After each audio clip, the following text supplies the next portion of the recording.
ఈ రోజే డౌన్లోడ్ చేయండి. మీ ఫేవరెట్ షోస్ చూడండి.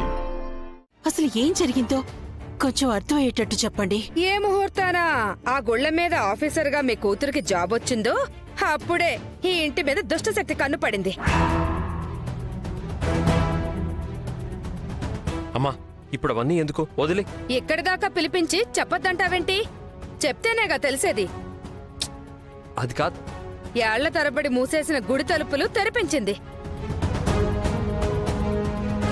అప్పట్నుంచి ఈ ఇంట్లో ఏం జరుగుతుందో మీకెప్పుడు ఏమీ చెప్పలేదా? మాకేం తెలీదు ప్రమీళ గారు. ఏం జరిగింది రామా? చెప్పదు. ఎందుకు చెప్తుంది?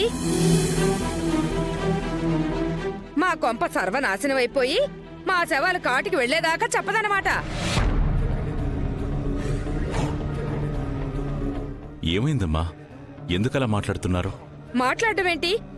ఈ మహాతల్లి ఆ గుడి తలుపులు తెరిపించినప్పటినుంచి నా కొడుకుని చంపడానికి ఆ దుష్టశక్తి పాము రూపంలో వెంటాడుతోంది.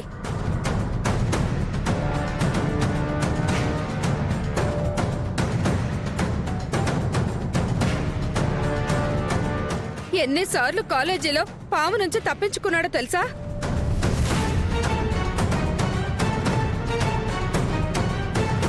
ఒకసారి చావు అంచుల దాకా వెళ్ళొచ్చాడు.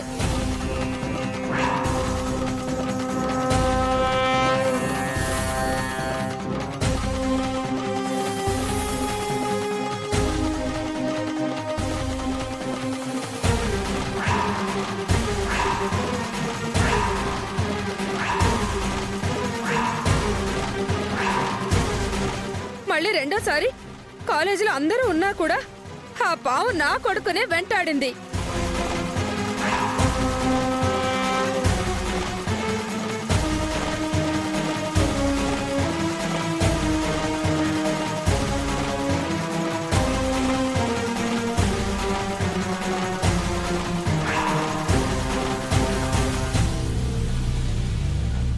ఒక్క పాము మాత్రమే కాదు, దుష్ట శక్తి రకరకాలుగా మా ఫ్యామిలీ మీద ప్రభావం చూపిస్తుంది.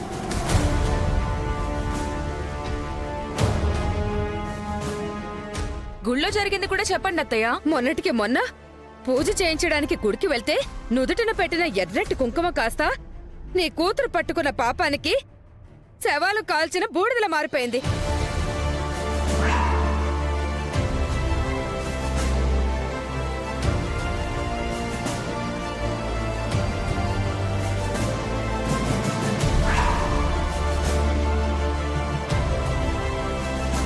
రాత్రి ఇంట్లో పడుకున్న మనిషి అర్ధరాత్రి వెళ్లి ఊరు బయట ఉన్న ఊడల మర్రి చెట్టు కింద నిద్రపోతోంది.